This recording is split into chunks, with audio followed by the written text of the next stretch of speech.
बिस्मिल्लाहिर्रहमानिर्रहीम। Dear students, अस्सलाम वालेकुम। आपकी 10th क्लास की केमिस्ट्री का यूनिट नंबर 15 है, environmental chemistry for element water.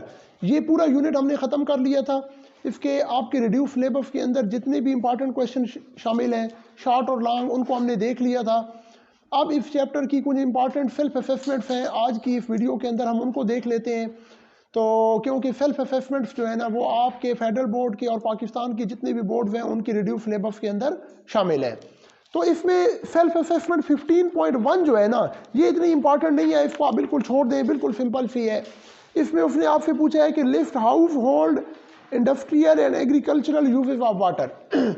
आपने घर के अंदर और कारखाने फैक्ट्रियों में सनती पैमाने पे वाटर के कुछ इस्तेमालात बताने हैं। तो ये बहुत जनरल सा क्वेश्चन है, ये कभी भी पेपर के अंदर नहीं आया, ठीक है ना। तो इसको आप बिल्कुल छोड़ दें, क्योंकि टाइम कम है, तो मोस्ट इंपॉर्टेंट चीज़ों पे हम फोकस करेंगे। सेल्फ असेसमेंट 15.2 इंपॉर्टेंट है। इसमें पहला क्वेश्चन उसने आपसे पूछा है, list substances that cause hardness in water. उन तमाम मुरक्कबात के नाम लिखें जो कि पानी का सख्तपन या वाटर की हार्डनेस कॉज करते हैं। देखिए यहाँ पे उसने सिंपल हार्डनेस का वर्ड यूज किया है। क्या यूज किया है? हार्डनेस का वर्ड यूज किया है। उसने टेम्परेरी हार्ड या परमानेंट हार्ड का वर्ड यूज नहीं किया, ठीक है ना। लिहाजा अब आपने वो तमाम कंपाउंड लिख देने हैं जो कि हार्डनेस कॉज करते हैं, चाहे वो टेम्परेरी हार्डनेस हो या परमानेंट हार्डनेस हो। और आपको पता है कि मैंने आपको पहले भी टॉपिक में बताया था कि 6 कंपाउंड हैं जो कि हार्डनेस ऑफ वाटर कॉज करते हैं। उनमें से 2 टेम्परेरी हार्डनेस कॉज करते हैं और 4 परमानेंट हार्डनेस कॉज करते हैं, ठीक है। तो जो पहला क्वेश्चन है उसका आप आंसर लिखेंगे, ये आप साथ साथ लिखते जाएं।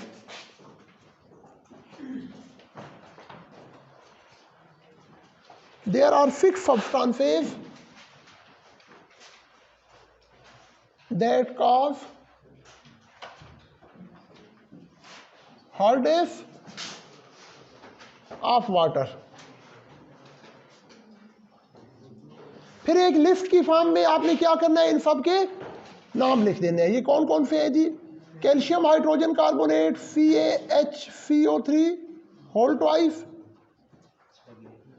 मैग्नीशियम हाइड्रोजन कार्बोनेट, शाबाश, जिन जिनको पता है बोलते जाएं। Very good. कैल्शियम सल्फेट आपके भाई ने मुझे बताया CaSO4, very good. Magnesium sulphate CaCl2, calcium chloride. Number 6 magnesium chloride. तो ये इंपॉर्टेंट क्वेश्चन है, ये 3 नंबर का आपसे पूछा जा सकता है। तो अब आपको ये 6 इंपॉर्टेंट केमिकल फार्मूलाज हैं, ये आपको याद होने चाहिए, ठीक है। आगे क्वेश्चन 2 है, differentiate between soft and hard water. Soft water और हार्ड वाटर में आप फर्क बयान करें। ये चीज़ पहले भी कई दफ़ा मैंने आपको बताई है कि जब भी आपके पेपर में क्वेश्चन आ जाए व्हाट इज द डिफरेंस या डिफरेंशिएट या हाउ वुड यू डिफरेंशिएट, 2 चीज़ों में आपसे फ़र्क पूछा जाए तो उसको बोर्ड के पेपर के अंदर डिस्क्राइब करने का सबसे बेहतरीन तरीकाकार यह है कि आप उसको कंपैरेटिवली डिस्क्राइब करें। पेपर के मिड में आप पेज की मिड में लाइन लगाएं और उसको आप डिस्क्राइब करें। अब यही क्वेश्चन अगर आपसे पेपर में पूछ लिया जाता है ना, तो आपने यहां पे लाइन लगानी है, इधर हेडिंग देनी है सॉफ्ट वाटर, ठीक है, और यहां पे आप हेडिंग देंगे हार्ड वाटर, ठीक है।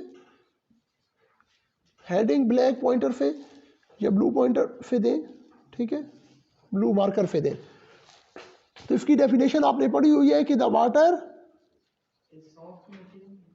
जी हाँ, द वाटर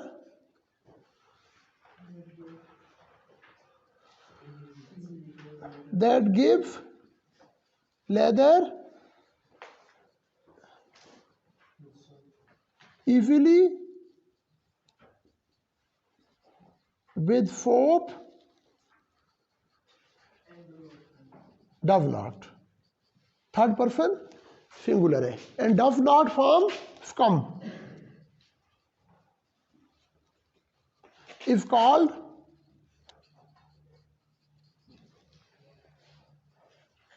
सॉफ्ट वाटर, ठीक है।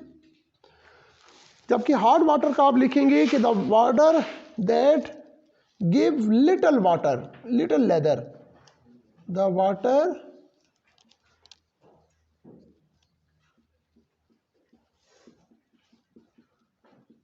दैट गिव लिटिल लेदर, मेरा लेदर की स्पेलिंग का ख्याल रखना है, LATHER, ठीक है। That give little lather are forms come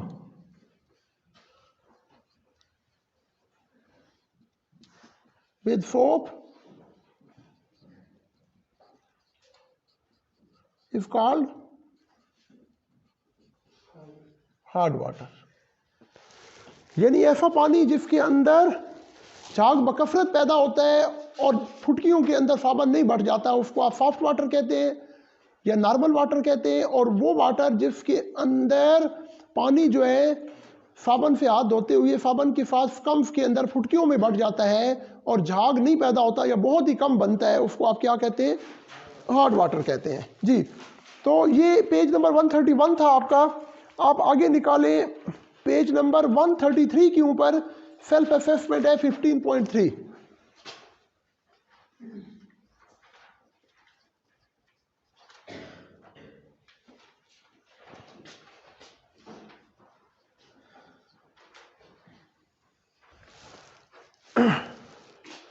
Write chemical equations to show the changes that occur when hot water containing calcium hydrogen carbonate and magnesium hydrogen carbonate is boiled। ठीक है, तो ये simple temporary hardness of water को remove करने का method उसने आपसे पूछा है कि जब आप टेम्परेरी हार्ड वाटर को आप बॉइलिंग के मेथड से रिमूव करते हैं तो उसमें क्या केमिकल एक्टिविटी होती है। तो दो कंपाउंड है जो कि टेम्परेरी हार्डनेस कॉज करते हैं, कैल्शियम हाइड्रोजन कार्बोनेट और मैग्नीशियम हाइड्रोजन कार्बोनेट। तो ये सॉल्युबल कार्बोनेट्स को जब हीट करते हैं तो ये इनसॉल्युबल कैल्शियम कार्बोनेट और मैग्नीशियम कार्बोनेट के अंदर कन्वर्ट हो जाते हैं। यहाँ पे असेसमेंट में एक गलती की है उसने एक ही कंपाउंड को दो दफा लिख दिया है, लिहाजा इसको आप ठीक कर लें, containing calcium hydrogen carbonate and magnesium hydrogen carbonate. ठीक है, पहले कंपाउंड में कैल्शियम है, सेकंड कंपाउंड में मैग्नीशियम है। तो ये बड़ा आसान है, आपने ये केमिकल रिएक्शंस पढ़े हुई हैं, CaHCO3 होल ट्वाइस। इसको जब आप बॉयल करते हैं ना तो ये बॉयल करने पे ब्रेक डाउन होके चेंज हो जाता है CaCO3 plus H2O plus CO2। ठीक है जी।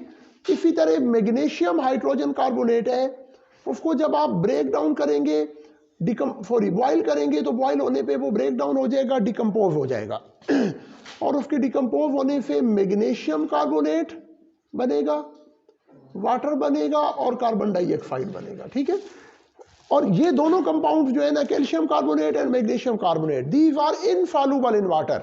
ये पानी में ना हल पजीर होते हैं, ये नीचे जाके बैठ जाते हैं। ऊपर जो पानी आपके पास आ जाता है वो टेम्परेरी वाटर होता है, नॉर्मल वाटर होता है। ठीक है, या जिसको आप सॉफ्ट वाटर कहें, सॉरी। आगे 15.4 निकाले ना, that is again very important.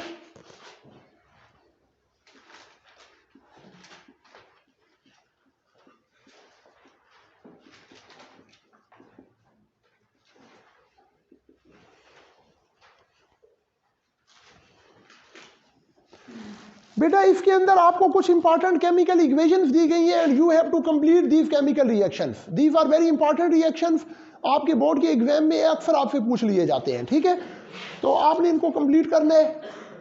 पहला रिएक्शन जो उसने आपको दिया है ना, वो तो यही ऊपर वाला है, कैल्शियम हाइड्रोजन कार्बोनेट। इसको आप कैल्शियम बाइकार्बोनेट भी कहते हैं। वो कहता है कि अगर आप इसको हीट करें तो ये हीट करने पे डिकम्पोज हो जाएगा और आपके पास बनेगा CaCO3 H2O plus CO2।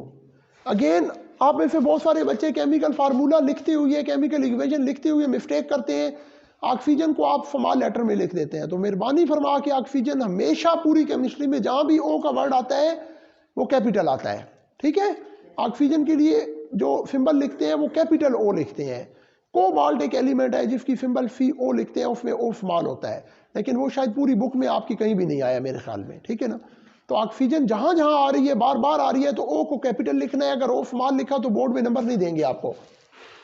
Next आपके पास क्लार्क्स मेथड का एक रिएक्शन उसने आपको दिया हुआ है कि कैल्शियम हाइड्रोजन कार्बोनेट है, इसको अगर आप कैल्शियम फ्लेट लाइम के साथ, लाइम स्टोन के साथ, कैल्शियम हाइड्रोक्साइड के साथ हीट करें तो आपके पास बनता है CaCO3 और वाटर। इसको बैलेंस करने के लिए इनसे पहले आपको 2 लगाना पड़ेगा, ठीक है। थर्ड है जी, कैल्शियम आयन को आप सोडियम वेओलाइट के साथ रिएक्ट करवाएं, फिर क्या बनेगा? कैल्शियम आयन एक्सचेंज मेथड में आपने ये पढ़ा था, सोडियम वेओलाइट Na2Z। तो यहां पे आपके पास कैल्शियम वेओलाइट बन जाएगा, ये आयन एक्सचेंज होगा, यानी ये कैल्शियम आयन क्या करेगा, वेओलाइट के साथ रिएक्ट करके कैल्शियम वेओलाइट बना देगा और साथ सोडियम आयन्स बनेंगे, ठीक है, 2Na पॉजिटिव।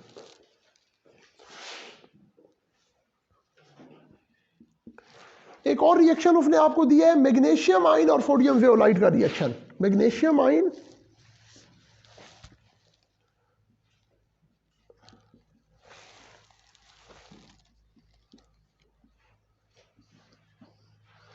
अगेन यहां पे मैग्नीशियम वेओलाइट के साथ रिएक्ट करके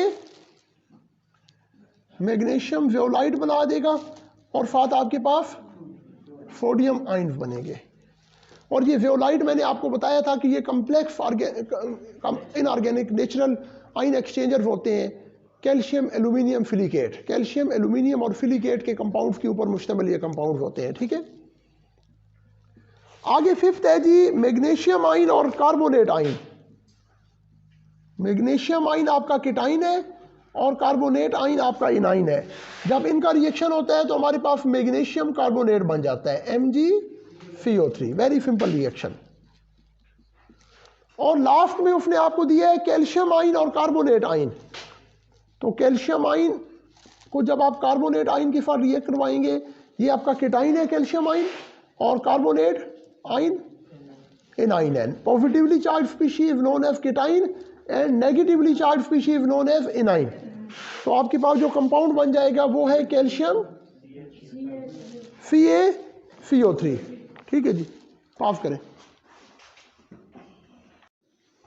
बेटा। आगे सेल्फ असेसमेंट है 15.5, तो ये आपके रिड्यूस सिलेबस में शामिल नहीं है, लिहाजा इसको हम स्किप कर देते हैं, ठीक है। आगे चले 15.6, इसमें कुछ छोटे छोटे इंपॉर्टेंट क्वेश्चन है। इसमें पहला क्वेश्चन है आपके पास, list some important water borne diseases, ठीक है। तो आपने इस चैप्टर की एंड में कुछ इंपॉर्टेंट वाटर बॉर्न डिजीजेस का पढ़ा हुआ है, ठीक है ना। तो यहां पे आपने सिर्फ वाटर बॉर्न, बंद करें बेटा, बंद करें, आपने वाटर बॉर्न डिजीजेस की एक लिस्ट बनानी है, ठीक है। तो नाम आपने इनके पढ़े हुए हैं, कौन कौन से हैं जी, बताएं मुझे। Cholera, dysentery, जॉन्डाइस,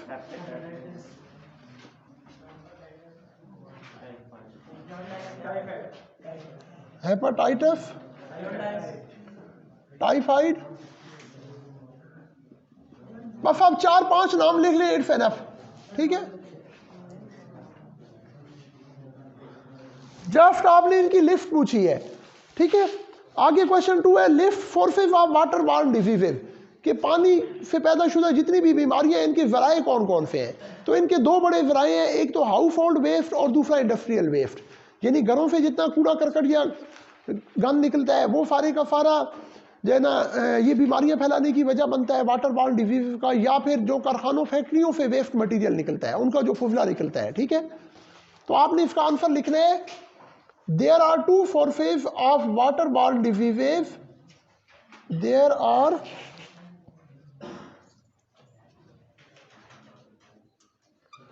2 sources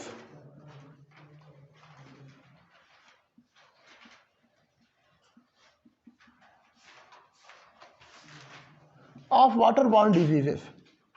Number 1,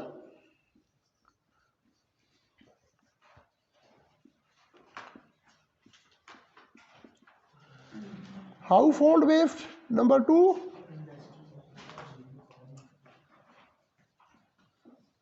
industrial waste, ठीक है बेटा। आगे थर्ड क्वेश्चन है आपके पास, list steps used in sewage water treatment.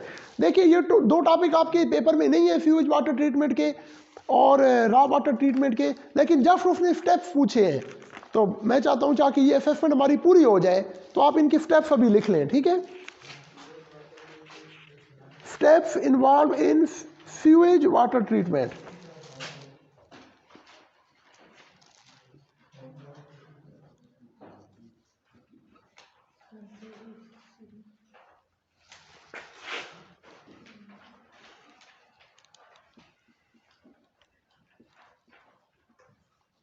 There are 4 steps which are involved in sewage water treatment. ठीक है, सीवेज वाटर ट्रीटमेंट के अंदर 4 स्टेप्स हैं जो कि इन्वॉल्व होते हैं. प्राइमरी सीवेज ट्रीटमेंट, शाबाश, प्राइमरी सीवेज,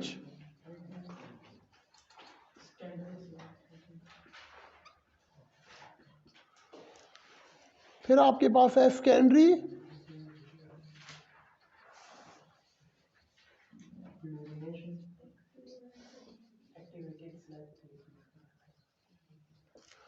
और थर्ड हमारे पास है जी activated फ्लज.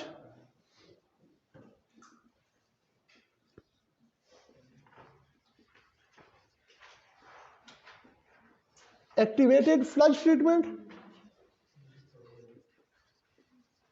And number 4, very good, chlorination. ठीक है जी. और क्वेश्चन 4 में उसने कहा है कि रॉ वाटर ट्रीटमेंट के आप स्टेप्स लिखें. तो इसमें भी 4 स्टेप्स हैं. Steps involve in raw water treatment. Raw water treatment में कौन कौन से स्टेप्स इन्वॉल्व है जी? हाँ, पहला स्टेप आपके पास है sedimentation.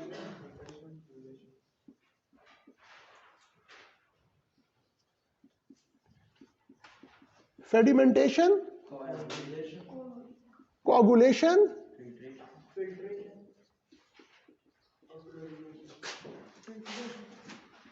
Filtration, and number 4, very good, chlorination. ठीक है जी. आगे आपके पास क्वेश्चन 5 है सेल्फ असेसमेंट 15.6 का, कि write effects produce by industrial waste. तो इंडस्ट्रियल वेस्ट जो है ना, ये बहुत ही टॉक्सिक और ख़तरनाक और मोलिक किस्म के कंपाउंड होते हैं. इनके बहुत सारे ख़तरनाक इफेक्ट्स होते हैं. ठीक है ना. इनकी वजह से हमने पहले डिस्कस किया था कि बहुत सारी प्रॉब्लम्स पैदा होती हैं. रेस्पिरेटरी प्रॉब्लम्स पैदा होती हैं, किडनी प्रॉब्लम्स पैदा होती हैं, इसके अलावा लंग इन्फेक्शंस पैदा होती हैं, और कैंसर की बीमारी भी पैदा हो सकती है. ठीक है. तो इसका आपने ब्रीफ आंसर लिखना है. तो ये मैं आपको लिखवा देता हूँ. क्वेश्चन नंबर 5 का,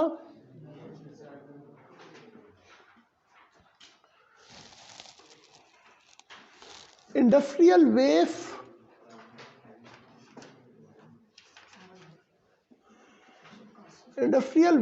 are highly toxic compound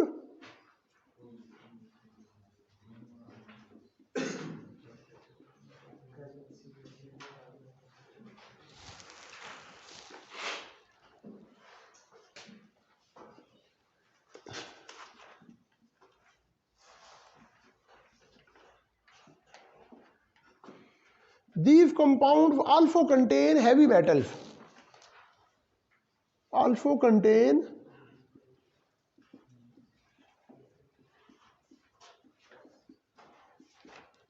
heavy metals, for example lead, platinum, copper, mercury, arsenic, etc. फिर आपने लिखना है these compounds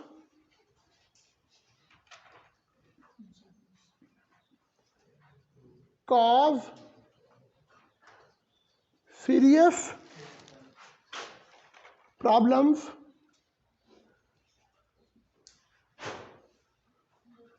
such as, फिर आप उनकी नीचे लिस्ट दे दें. उनमें कौन कौन से हैं जी? रेस्पिरेटरी डिसऑर्डर्स, सांस की बीमारियां पैदा होती हैं. हाँ, नर्वस डिसऑर्डर्स,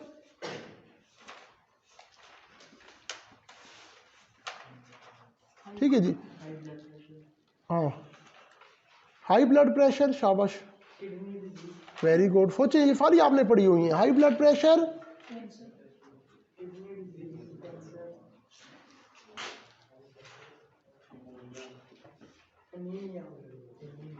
किडनी डिजीजेस, और जी कैंसर, और एनीमिया। बस 4-5 भी आप लिख देना तो इट्स सफिशिएंट। ठीक है बेटा, इसको नोट कर लेना, पॉज करें। बेटा लास्ट क्वेश्चन है आपकी असेसमेंट 15.6 का। Write names of 6 household waste. घरों में इस्तेमाल होने वाले 5 जो वेस्ट है ना, जो कि वाटर बॉर्न डिजीजेस पैदा कर सकते हैं, उनकी आपने एक लिस्ट बनानी है। तो यहाँ पे आपने लिखना है जी 6 हाउस होल्ड।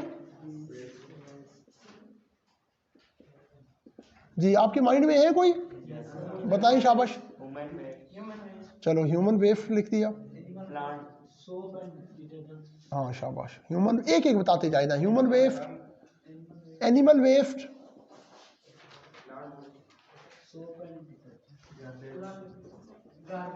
सोप्स, डिटर्जेंट को अलग पॉइंट बना दें।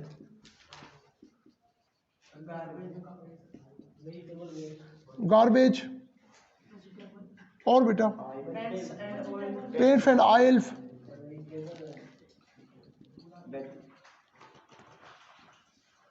और इसके अलावा fruit and vegetable waste, life stock waste, बिल्कुल, फ्रूट एंड वेजिटेबल वेस्ट। आपके भाई ने बताया है लाइफ स्टॉक वेस्ट, वो वैसे एनिमल वेस्ट के अंदर आ जाता है, ठीक है ना, उसको आप अलग ना भी लिखें तो कोई बात नहीं। तो इसके बहुत सारे सोर्सेज हैं। तो अजीज तलबा, मुझे उम्मीद है आज की इस वीडियो से आपको अपने सेकेंड लास्ट चैप्टर की तमाम सेल्फ असेसमेंट्स को समझने में इंशाल्लाह बहुत हेल्प मिली होगी। अपना ख्याल रखिएगा। अस्सलाम वालेकुम।